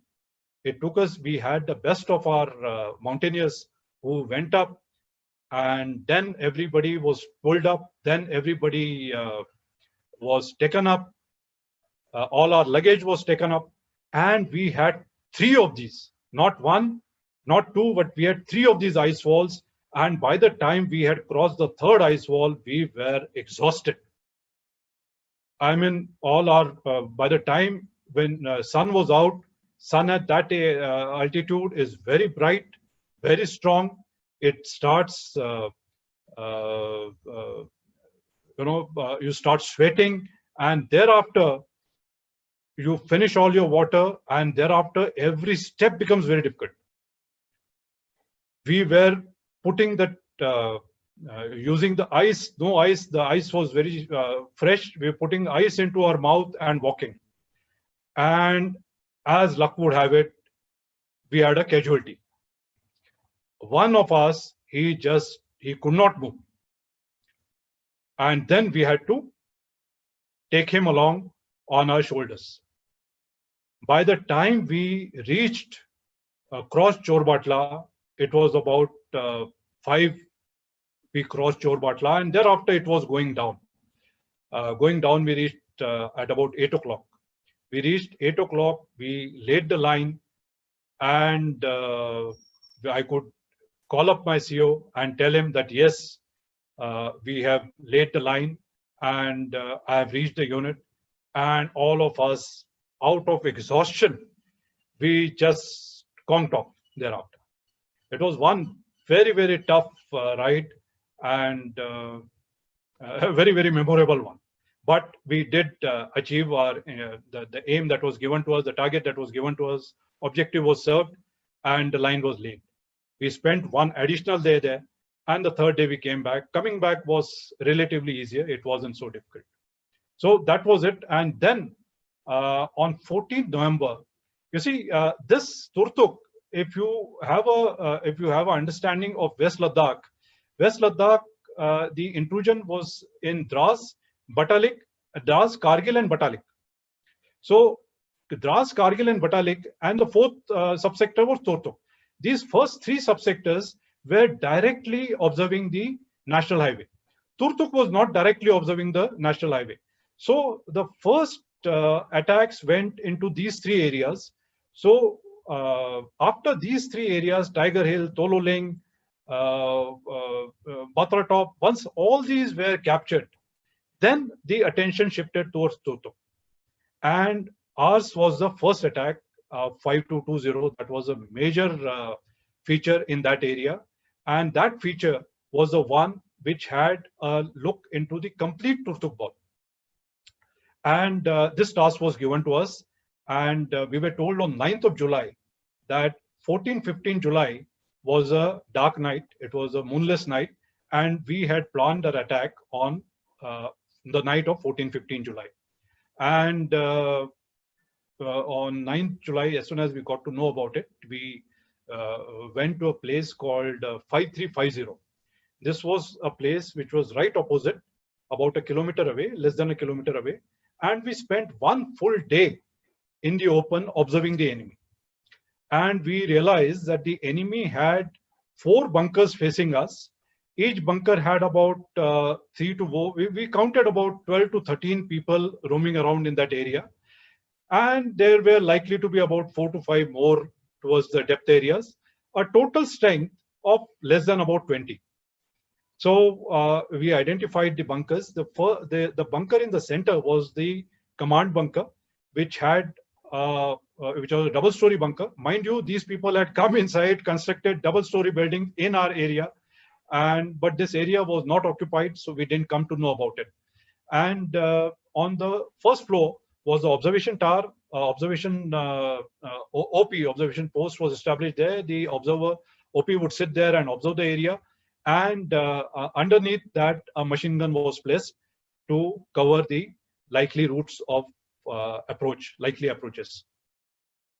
So I was told that I had to lay the fire base.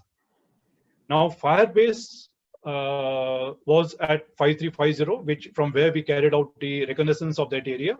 And this 5350, I was to establish the fire base. And in that fire base, I had 6 motors with me, 81mm motor. I had 2 missiles. I had 2 machine guns. And I had 2 grenade launchers with me. Now, these weapons had to be taken to 5350. When we had gone to carry out a recce, it had taken us 5 hours to climb that place. And I had to carry 6 motors. Each motor weighs 90 kilos. It's in 3 parts. It weighs 90 kilos. It has the ammunition, about 600 rounds we had to carry with us. Each box carries 20 kilos. Machine gun carries about 40-45 kilos. Grenade launcher carries 45 kilos. In all, we had to carry about 1,500 kilos of ammunition on top, and we had with us about 18 boys, which were part of my team, to establish the fire base. 3 nights we movement could be done only in the night. In the daytime, 5220 could observe us. So night we would sleep off, and daytime we could sleep off, and in the night we could ship the stores up. We could ship the ammunition and the arms up. And by the time we, the last about 200 meters, 150-200 meters was the toughest spot. It all invariably took us 1 hour to climb up. That last 200 meters, the gradient was so much. And every night we would make 2 trips to go up and come back. And obviously I went along with them. I carried my share of load with them. And so we were ready on the night of 14th. We were ready. And a company was tasked to take one of the most difficult route to capture the post. And so the company started the walk, and but the route was so difficult, we did not realize. And by the time they could, they could close in with the enemy, it was already 3 o'clock in the night. Our HR or the attack was to go at 3 o'clock, and at 3 o'clock they were still about 1 kilometer behind. And my fire plan was made in such a manner that it had to coincide with their movement. When they moved in, that was the time I had to demolish the thing. And then I realized that in case they get daylighted, it would be catastrophic. They would get daylighted, that means nobody could survive. We had to finish them. So I took a decision, and we opened a fire as per our plan. Luckily, both the missiles hit our targets. And when a missile, it's a handheld wire-guided missile. And old 20 years back, it was a 2nd generation missile. And it hit the target, the main bunker observation post, and it was demolished. The other bunker was also, the other missiles also hit the target. And thereafter, we had a heavy shower of fire onto them. And so by the time these parties reached there at about 4:30, it was not yet daylight, but they had a very, very clean through. There was no opposition at all, because by the time they reached there, the enemy had run away from there.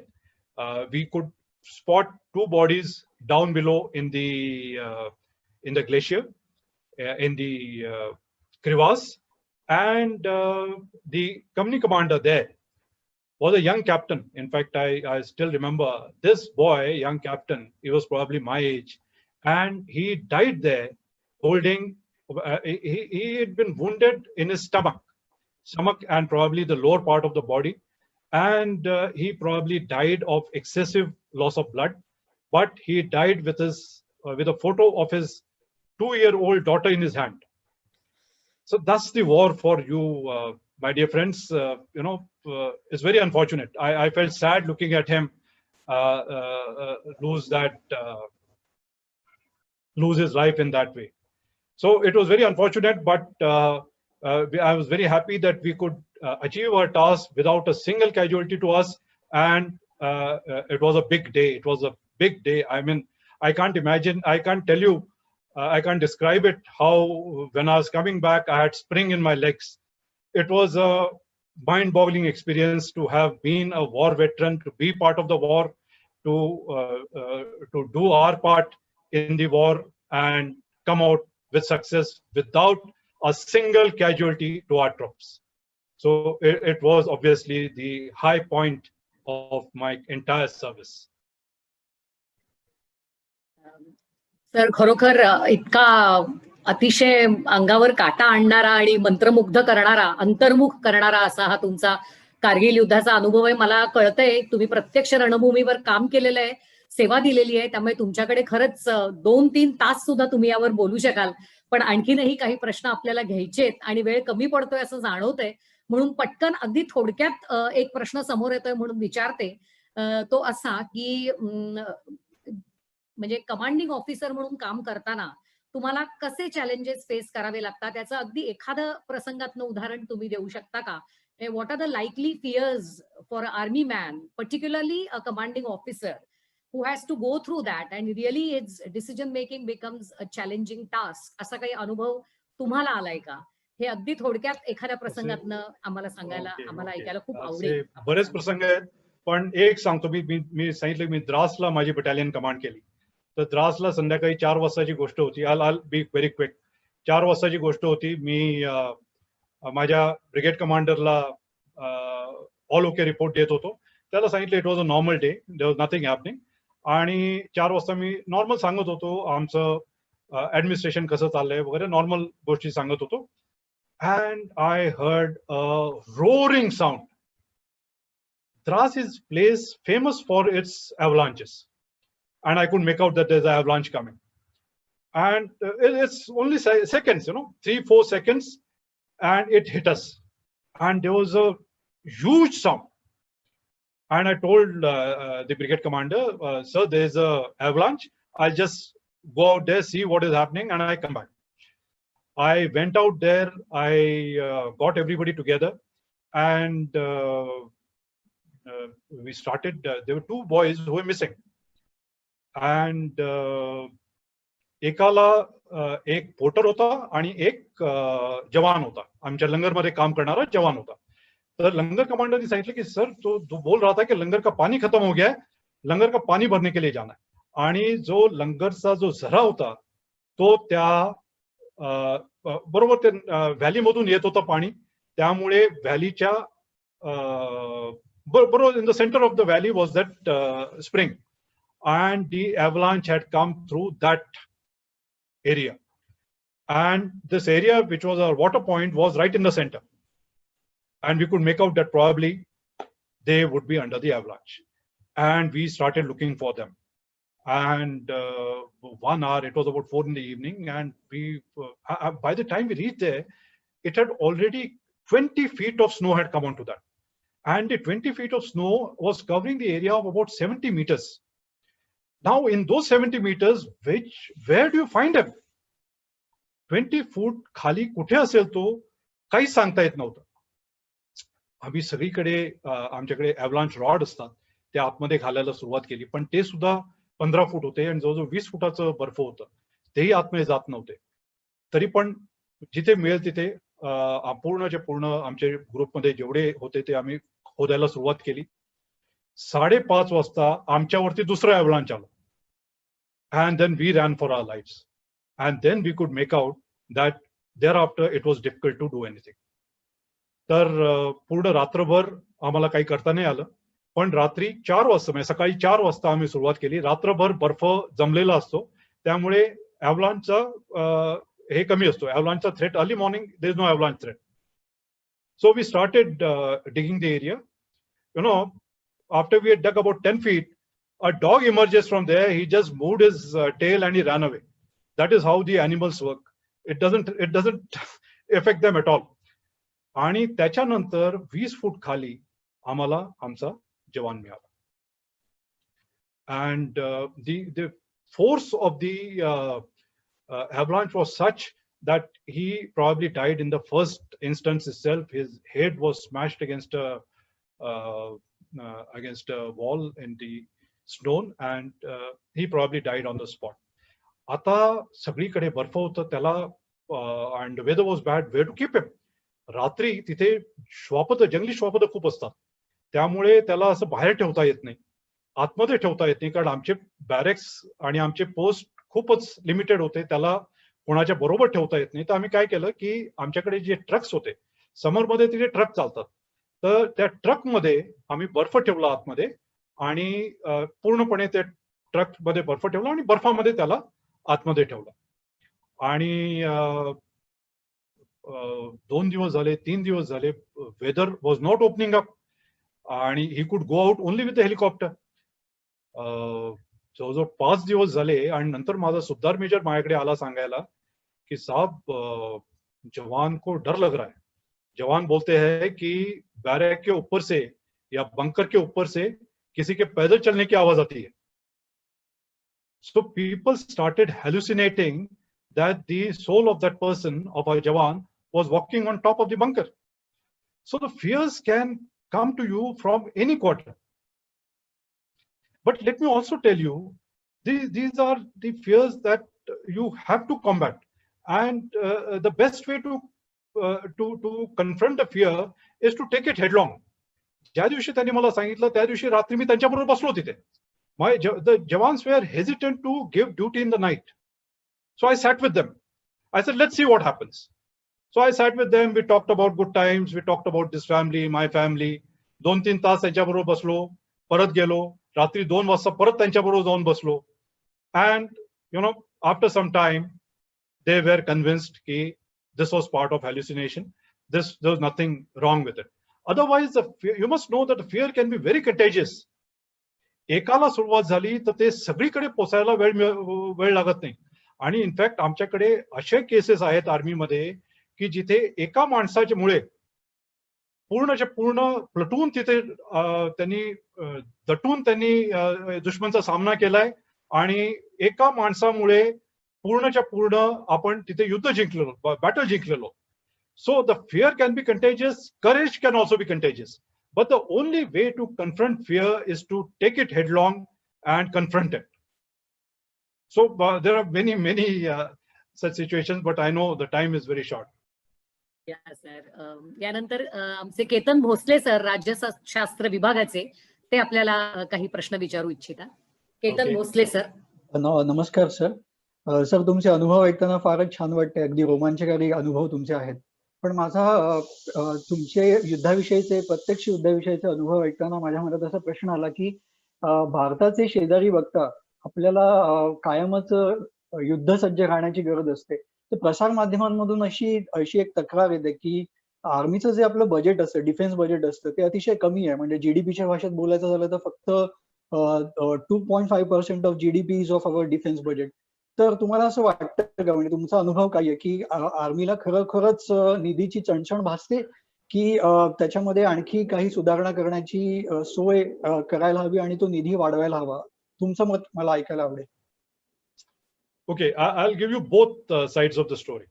Okay, आपलं budget या वर्षीचं budget is about 4.7 lakh crore. Okay.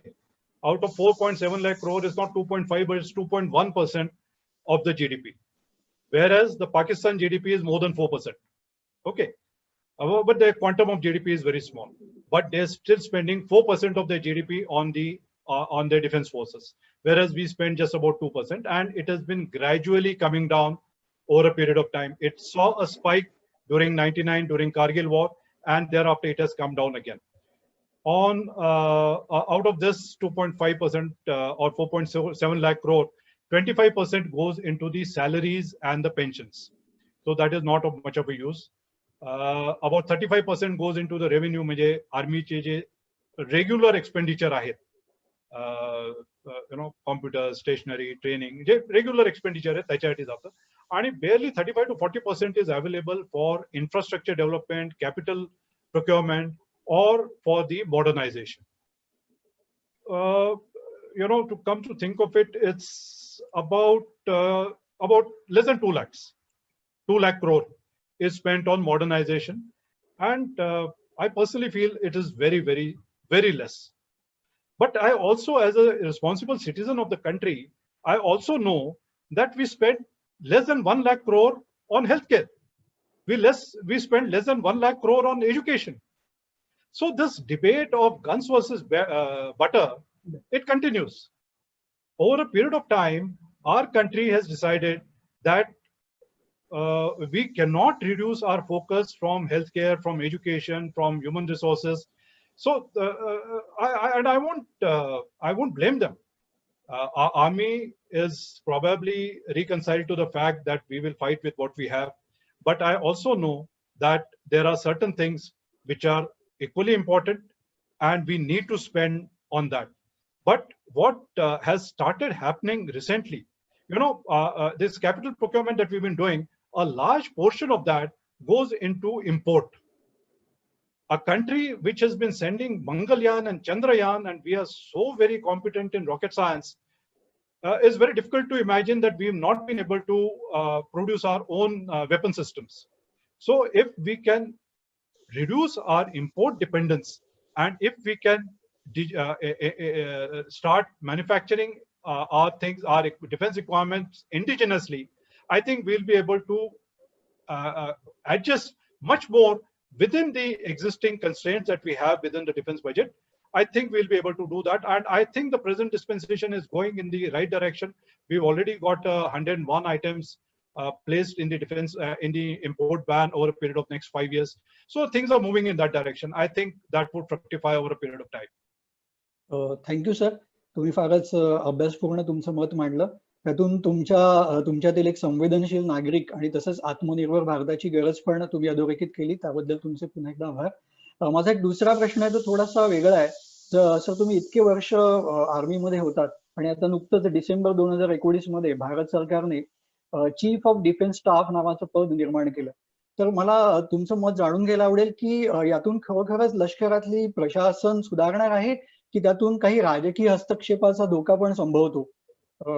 म्हणजे प्रसार माध्यमांमध्ये याच्यावरती फार काही टीका पण झाली होती की या पदामुळे कदाचित लष्करामध्ये राजकीय हस्तक्षेप वाढण्याची शक्यता आहे. तर त्यावर तुमचं मत काय आहे ते आम्हाला जाणून घ्यायला आवडेल.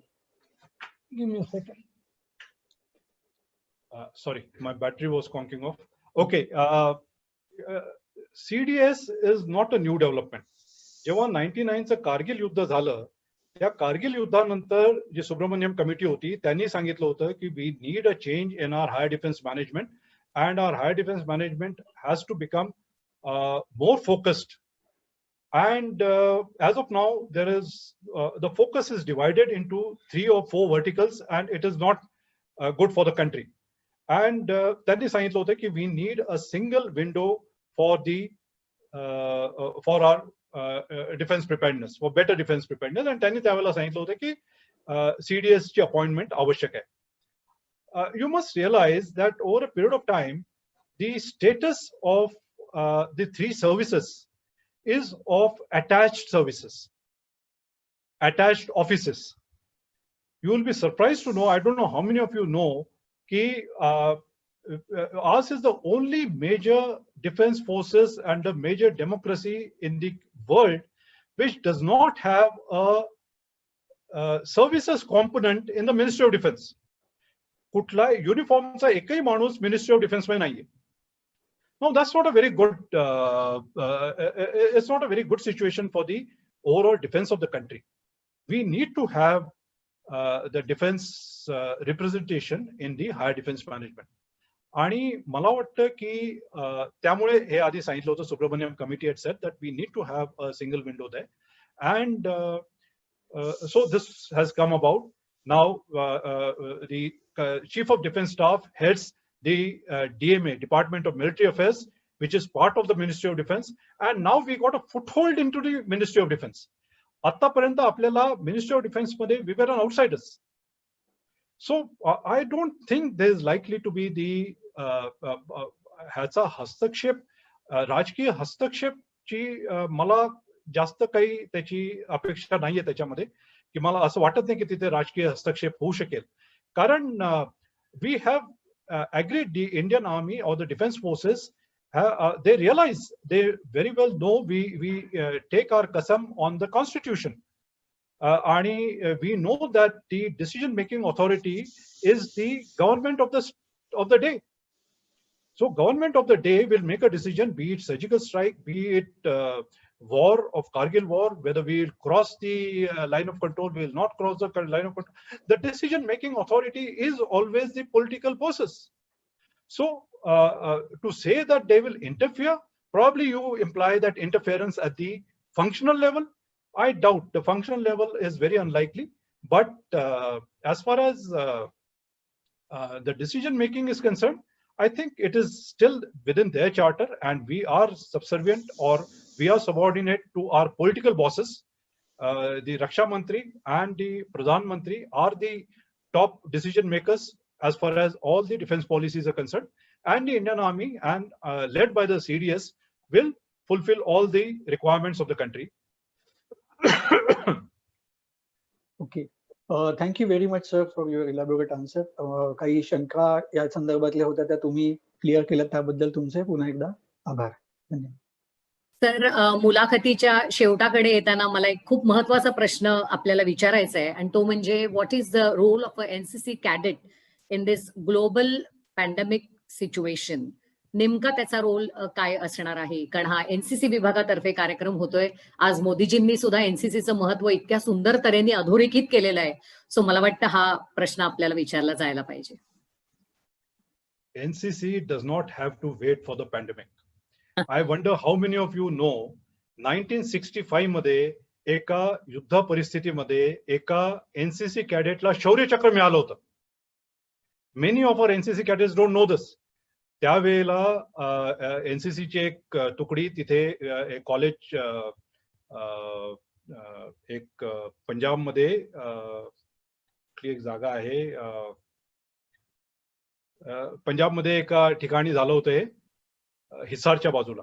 तर I am forgetting the name of the place, पण तिथे रोडावरती गाडी, स्टेशनवरती गाडी उभी होती आणि पाकिस्तानी एअरप्लेन्स आले, त्यांनी त्या रोडावरती बॉम्ब फेकले. गाडीली this was a goods train carrying the requirement for the army.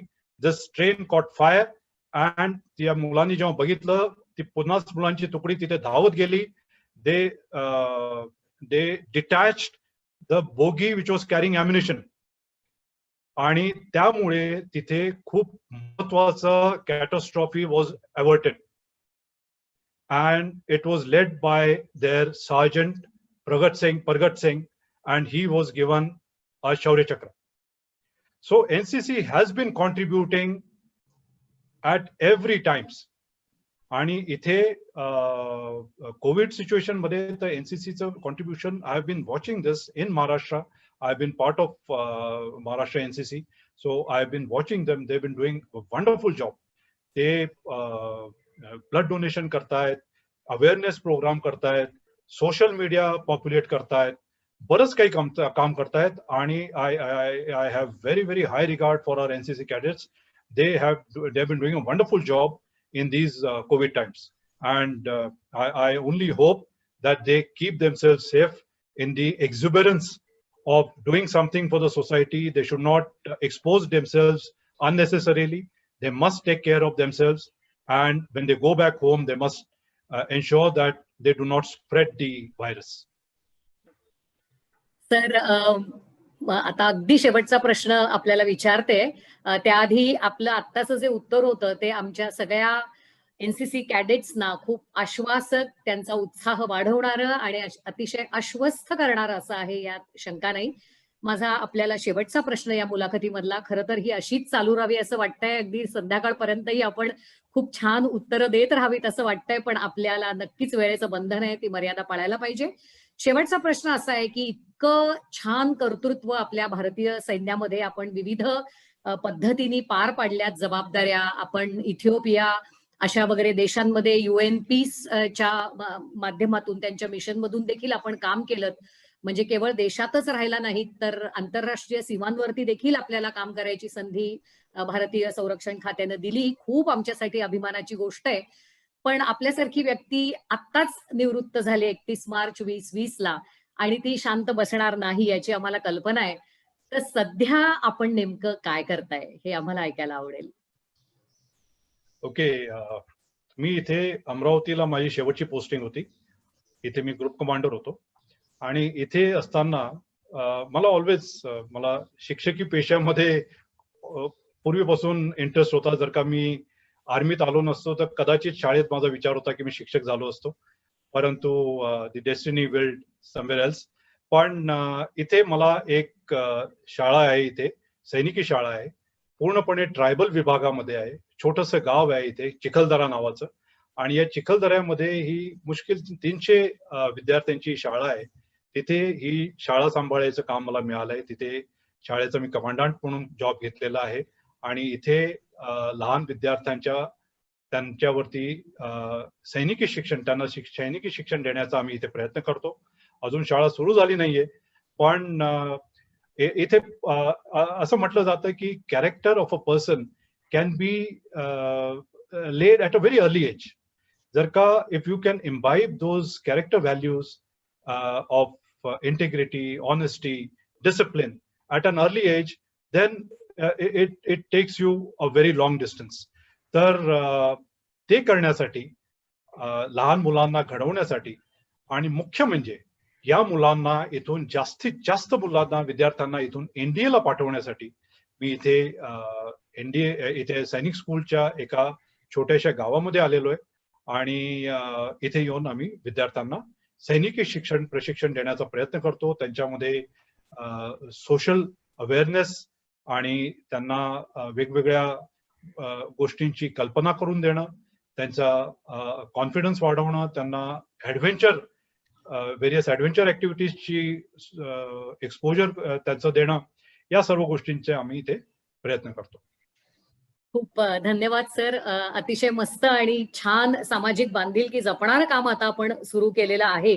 खरोखरच हॅट्स ऑफ टू यू. तसे मेसेजेस देखील आम्हाला सारखे दिसत आहेत. जे लोक आपला हा कार्यक्रम पाहतायत त्यांना खरोखरच कारगिलचा आपला अनुभव हे सगळं खूप ऐकताना अतिशय काय म्हणू आपण मंत्रमुग्धच व्हायला झालेलं आहे.